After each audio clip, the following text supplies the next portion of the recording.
Well, we just finished up the yurt weekend and we decided to stop in here at the Algonquin Logging Museum. So we're going to take you for a tour around this 1.3 kilometer loop of the progression of the logging industry here in this area.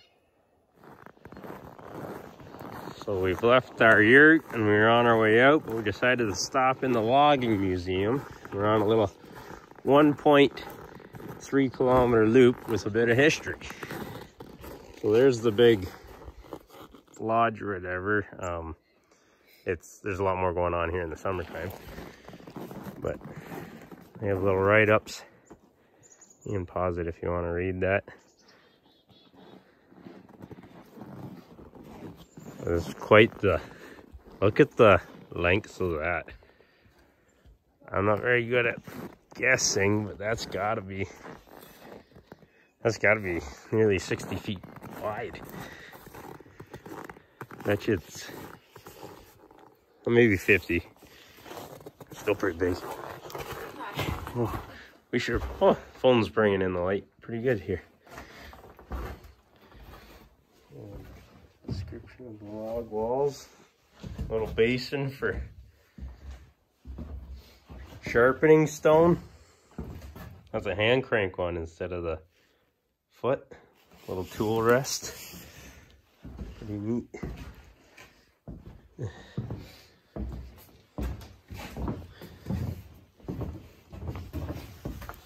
Bread box. Old barrels. Look at all the bunks. Suddenly my yurt mattress wasn't that uncomfortable. In the fire pit. It's all blocked in to keep snow out. But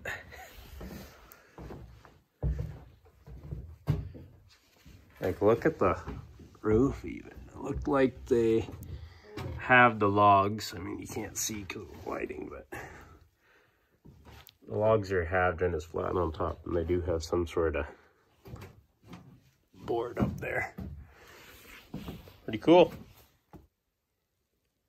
20 to 40 men in this cabin back in the day doing work in the bush.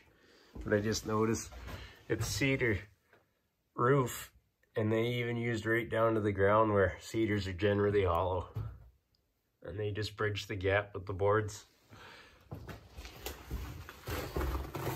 Wooden hinge, look at that. That's pretty cool. So they don't maintain some of the exhibits here in the wintertime. But this looks like a set of probably sleds that was a team of horses would. That's the tongue, and it looks like it pivots down here. So those would be the cross bunks.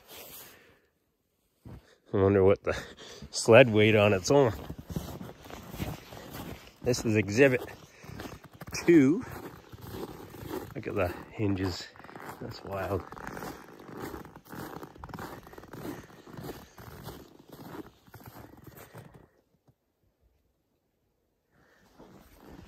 But look at that roof. They have the hollowed out cedar acting like the old, or those red tile shingles that you see on roofs. Stables, is it? Yep.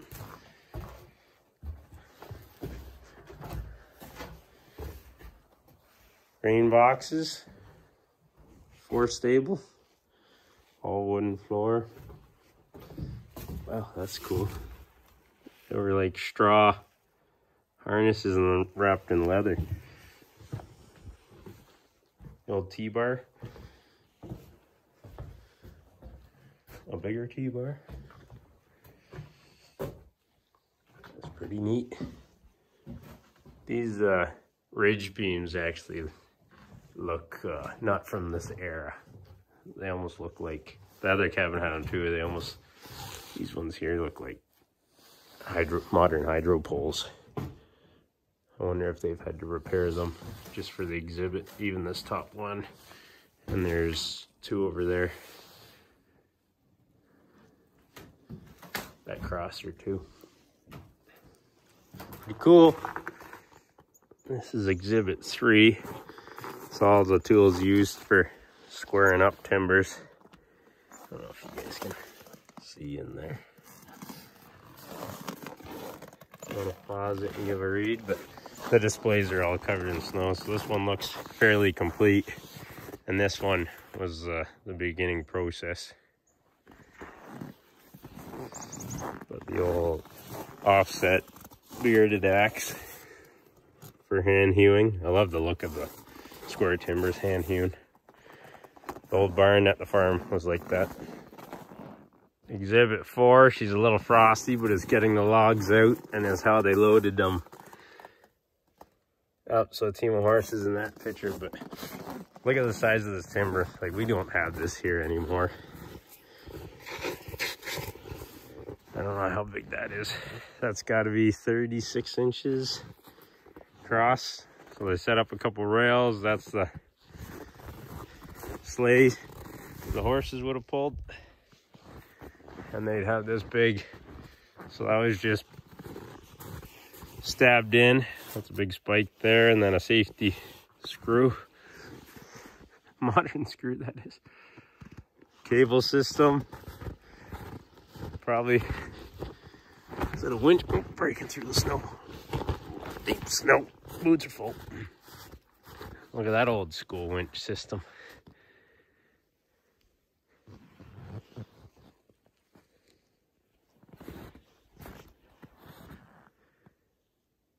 And there's a fake horse under that cover.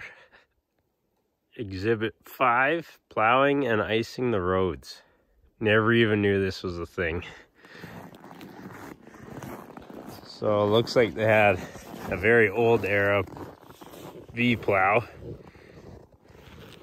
And then this looks like they fill it with water, tow it with a team of horses, and slowly flood the roads for winter logging. Then they had a little bit more modern plow here. I imagine the hookups here. They got a couple wings, looked adjustable. Threaded adjustment there. Even these, they look like they could unping and wing them back if they had to. I wish I could see these, not in the snow, but this thing is, they winch up barrels of water. I don't know if you're supposed to climb on this, but it's just a flat platform up here. Yeah. I don't know how they, maybe it just leaked on its own out through the boards. I don't know.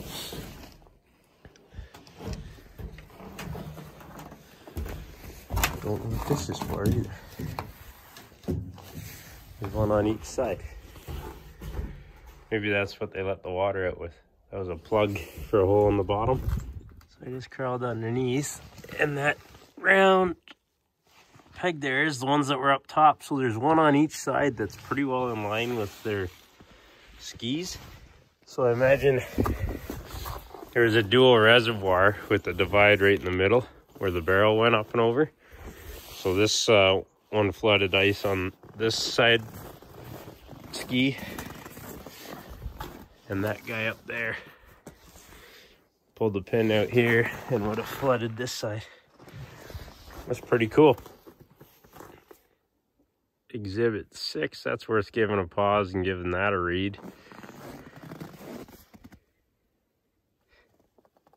They had a team of men on the side of the hill that would throw hot sand if they needed to slow 20 tons of logs down, or shovel snow if it was going too slow.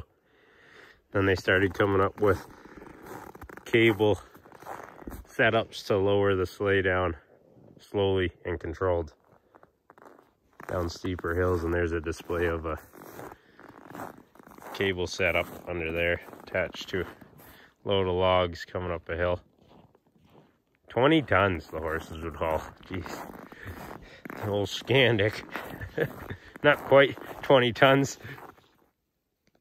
There's display number 7, showing the tools that they use to mark logs with, so they had hammers that had the company's name.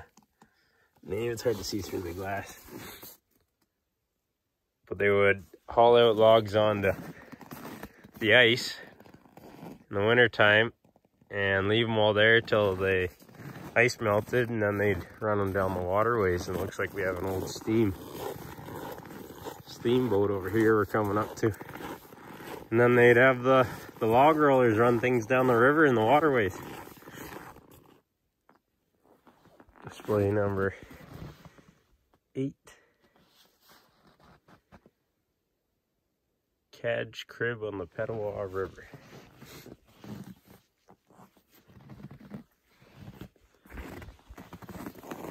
There's a little display of the crib. So all these things that are covered are display horses. But it looks like that's a winch that they're hooked up to. It spins around in a circle. Got some big ropes here. Have to come back in the summertime to see these displays. I think they got other stuff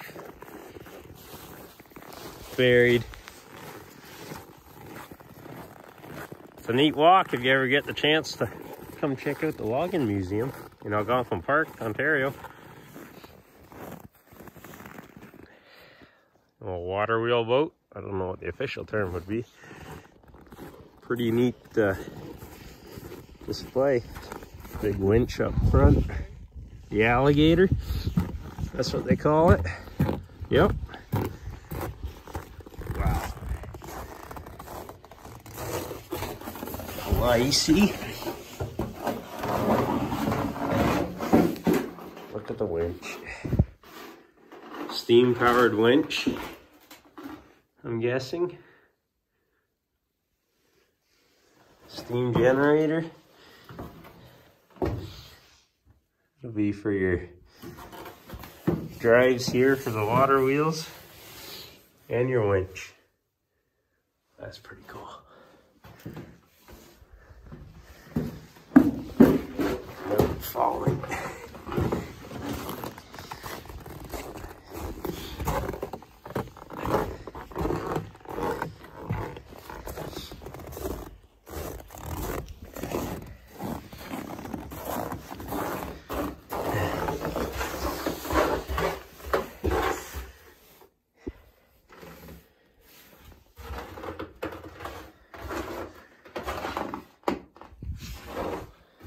Pretty neat.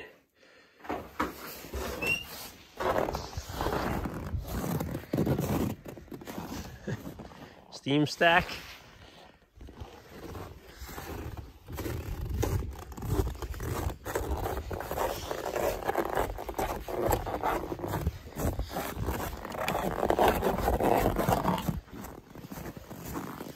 Well, there's your rudders. Push-pull system. Pretty neat. There's the display board for you. The alligator.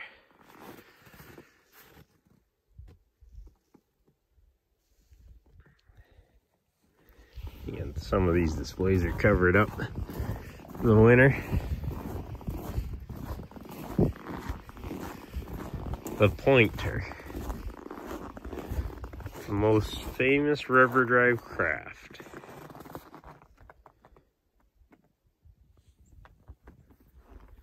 Exhibit 11, tools of the river. We still use these tools on the fire department. Pike pole and a log peavy. Could you imagine that job, riding logs down a river? Dealing with log jams. Exhibit 12.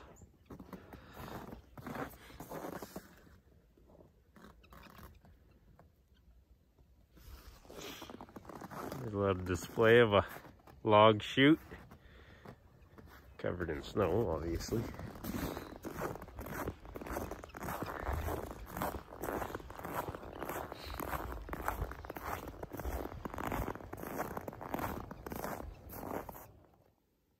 Exhibit 13.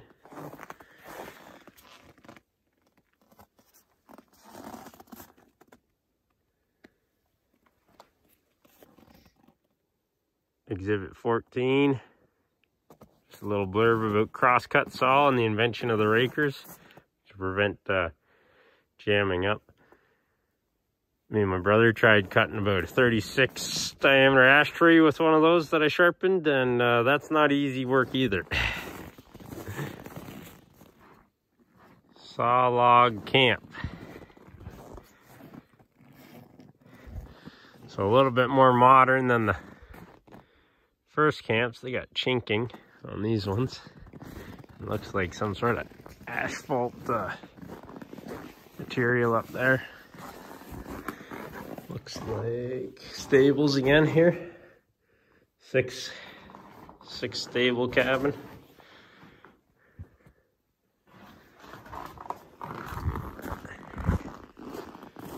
It looks like we got a couple more. All the exhibits seem to be, these ones are locked up.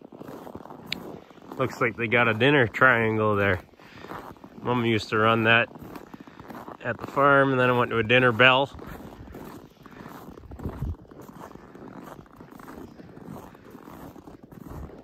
A little more modern. Metal hinges, glass windows, chinking. Display 16. First chainsaws. That's a 2-man chainsaw. Some poor sap had to hold on to that vibrating handle right there. And they're just displaying trucks, and I think the next display is skidders. It's hard to read through the frost, but I think they called it a coal-fired donkey engine.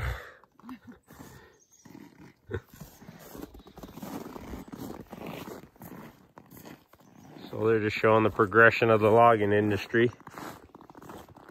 Trucks chained up, replacing a team of horses. Yeah, here in Ontario we have the Trent Severn Waterway, and it was mainly used for transportation and floating logs down to the big mills, so they could dam up lakes and flush the logs down through the water system through a series of dams. But yeah, we have the progression to a skidders, which are still used today, and are very good at what they do. This is an older one, obviously. Four-wheel drive. They usually chain them up. This one's got some new rubber on it by the looks of it. Still got the nibs on the tires. Exhibit 17. When they went to trains. So we got a big steam locomotive, I guess you'd call it. Not a train person, but now if there's not a spark arrestor. Look at the controls in here.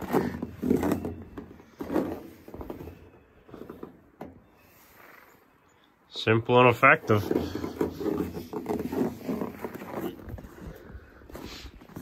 Some of the earliest logging trucks.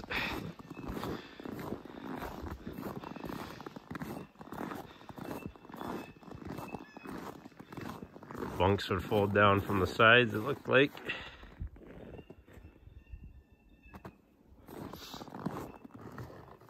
Here's exhibit 18 for you. You can pause and give that a read. It's just the progression through the housing and the cabins.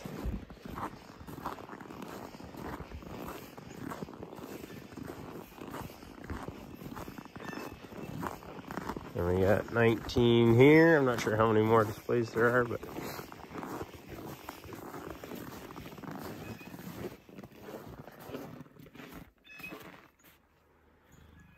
had those little guys with us all day. Red pine thinning. So this is the last exhibit into the trail. See if I can capture that. The difference between probably generation 1 and generation 6 of logging in Algonquin. Well, that wraps up the tour of the Logging Museum here in Algonquin Park, Ontario, Canada. Hope you enjoyed it. I know this video is probably not for everyone, but I was thoroughly amused by the progression of the logging industry.